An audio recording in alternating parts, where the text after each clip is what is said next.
Yes! Bienvenue, salut à toi dans cette troisième vidéo où je vais te montrer comment je traite la région cervicale. Pareil, c'est une approche plutôt globale. Je vais te montrer plusieurs techniques. Tu en auras plus dans la formation. Alors, tout de suite, quand tu traites ta région cervicale, bien entendu, comme toute structure, tu vas venir faire ton bilan. Tu vas venir faire ton bilan global au niveau des cervicales, ton bilan au niveau de la mobilité. Est-ce que ta tête va bien en flexion? Le bilan de manière globale pour tes cervicales, déjà tu le fais assis. Tu ne le fais pas allongé, tu le fais assis. Tu vas venir tester la flexion, l'extension. Tu vas venir tester la rotation. En général, c'est là où ça pêche, la rotation, inclinaison. Tu marques, ok, tu fais ton petit quick scan, tu marques tes petites douleurs, tes petites gênes, tu marques bien tout ça.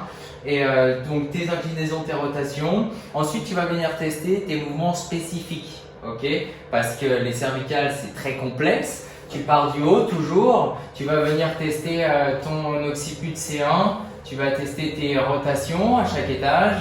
Ensuite, tu descends progressivement jusqu'à C7, T1. Et là, il peut y avoir une grosse incidence et une influence de la première côte. D'accord? Tu vas tester tout ça et tu marques. Pour commencer, j'aime bien avoir une approche globale de la région cervicale.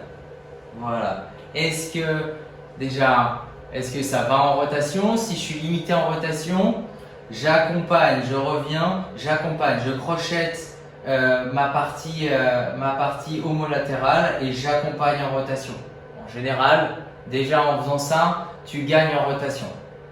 Le patient te dit « Ah oui, ça va, je peux aller plus loin ». Tu arrives à aller plus loin, c'est plutôt bon signe. Tu te dis que c'est plutôt un problème articulaire, que tes muscles qui viennent se contracter pour empêcher d'avoir une douleur trop intense. Voilà. Ensuite, tu viens prendre ta tête au niveau de ton occiput. Je mets mes index et mes majeurs sous l'occiput, au niveau d'occiput C1, C2. Voilà. Et là, je viens faire un mouvement circulaire. Voilà, dans les deux sens. Je peux faire un mouvement 8 pour balayer voilà, l'ensemble de l'articulation. Là, tu viens regarder. Une fois que tu es ici, tu sens que tu as une petite limitation, tu viens tester tes inclinaisons. Alors, tu vas commencer par le haut. Voilà. Est-ce que en C1, C2, ça bouge? Tu descends C3, C2, C3, C3, C4, etc., etc. Voilà. Tu viens, je mets mon index de ma main gauche dessous et là, je viens, voilà, un peu plus bas. Plus je descends ma main, plus je suis segmentaire au niveau des cervicales bas, d'accord? Puis je remonte, voilà, tranquillement. Je fais ça de l'autre côté, des deux côtés. Je regarde s'il y a une différence, s'il y a une douleur. Je peux venir faire mes tractions. Voilà. Tu fais une traction, tu attrapes ton occiput. Tu viens faire ta traction. Voilà. Tu demandes une inspiration.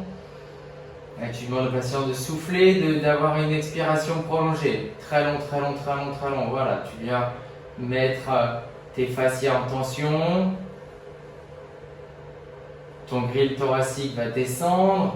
Tu inspires, tu relâches. Tu peux accompagner l'expiration. Tu viens mettre ta main au niveau du sternum, au niveau des sternoclaviculaires. Je tracte mon occiput vers moi. Et j'accompagne l'expiration. Voilà, là je mets vraiment en tension ma partie postérieure. Tu inspires, voilà, tu fais ça 3 fois.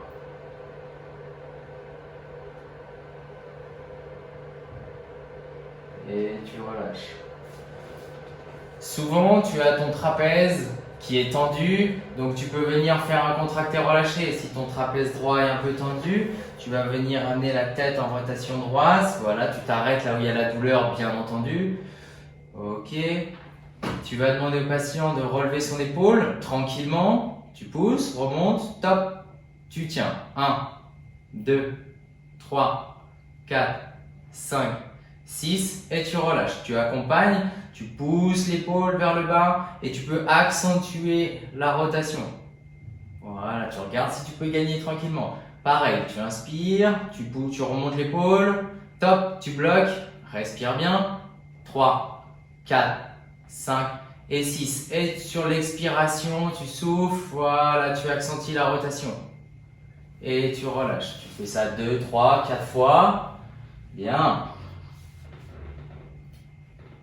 Ensuite, j'aime bien, tu mets tes index accompagnés du majeur juste au niveau des articulaires postérieurs. Et là, tu vas venir tester tes articulaires postérieurs bilatérales ou en unilatéral. Mais ça, on le refera après en décubitus ventral, je te montrerai. Voilà, et là, tu viens faire des pressions. Tu amènes le rachis cervical segmentaire, c'est-à-dire tu viens vraiment sur l'étage qui te plaît, tu viens faire une extension, une hyper extension. Voilà, un étage en particulier. Et là, pareil, tu viens à la recherche d'une particularité au niveau de ton tissu conjonctif. Est-ce que c'est un peu boursouflé? Est-ce que c'est un peu douloureux? Ok, là tu te dis qu'il y a quelque chose et tu peux venir faire un petit massage profond, voilà, au niveau de ton articulaire postérieur. Parfait. Pour le traitement de la région cervicale, la première côte est souvent en cause, d'accord? Donc tu peux venir faire des petites pressions. Voilà, je me mets juste sous la clavicule, au niveau de la sternoclaviculaire, juste en dessous, j'ai ma première côte, d'accord? Là. Et juste au-dessus, dans le petit creux, juste sur la clavicule, j'ai ma première côte également. Je vais demander une inspiration. Et tu vas souffler. Et sur l'expiration, j'accentue. Voilà, je viens faire une petite pression. Pareil, Maitland, n'oubliez pas, soit je fais du grade 3, soit je fais du grade 4. Tu inspires, tu relâches légèrement. Et sur l'expiration, tu viens pousser. Voilà. Ok, tu relâches. Tu fais ça plusieurs fois. Tu viens tester l'autre côté. N'oublie pas, tu fais ton traitement. Tu fais une technique. Et ensuite, tu viens retester. Le test que j'aime bien aussi, qu'il ne faut pas oublier, c'est le test neurodynamique au niveau du membre supérieur pour tester ton plexus brachial. Ça s'appelle l'ULNT.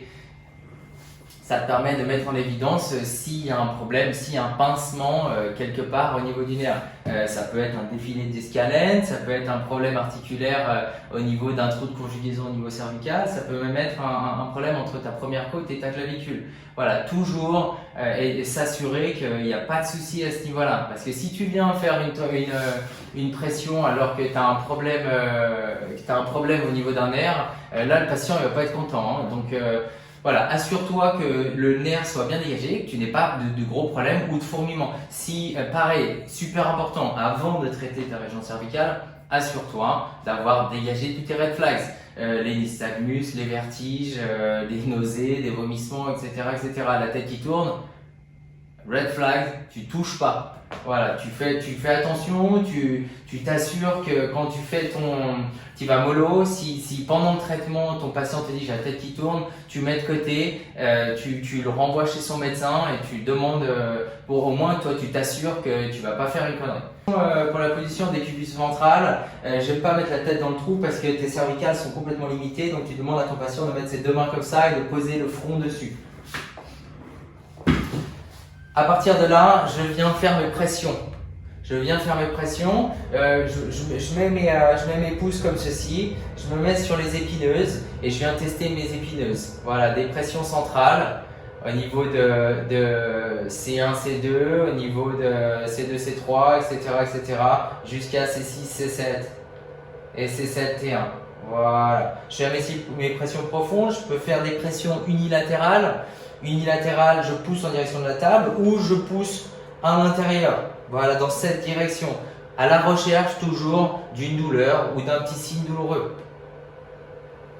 Les deux côtés, pareil, grade 1. Alors, grade 1, c'est quand le patient est très très douloureux. Grade 1, grade 2, grade 3, grade 4, où là, tu es plus en profondeur. Tu es dans la résistance, tu vas doucement, ça reste des cervicales, et tu y vas tranquillement. Tu vas rechercher des douleurs. Et grade 3, tu vas plutôt être dans le gain de mobilité. Grade 4, c'est plutôt voilà, spécifique sur une articulation.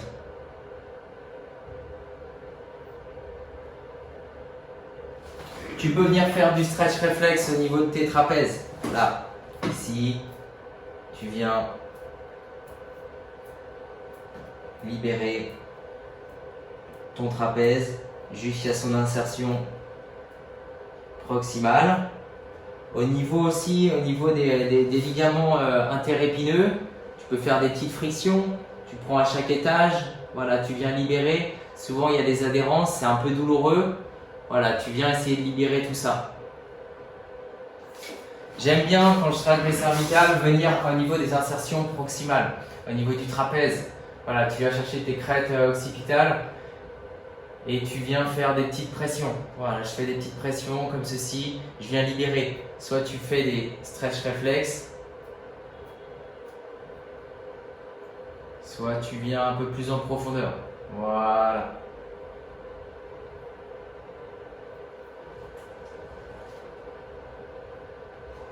Puis enfin, ton patient, tu le remets debout, tu le remets assis, tu retestes ses mobilités. Est-ce que ça va mieux? Oui, non. Tu as fait ta checklist de techniques, tu viens vérifier quelle la technique a mieux marché. Si ça a mieux marché, tu retestes. Voilà, c'est tout bon pour le traitement des cervicales. Je te dis à bientôt. Si ça t'a plu, n'hésite pas, tu as tout le nécessaire pour suivre la formation. Il y a beaucoup de techniques, tu vas apprendre plein de choses. Là, c'était juste un aperçu, on a survolé un peu tout ça. Tu auras, comme convenu, si tu as envie d'aller plus loin, 100 techniques en 30 jours. Bon courage, à bientôt, ciao ciao.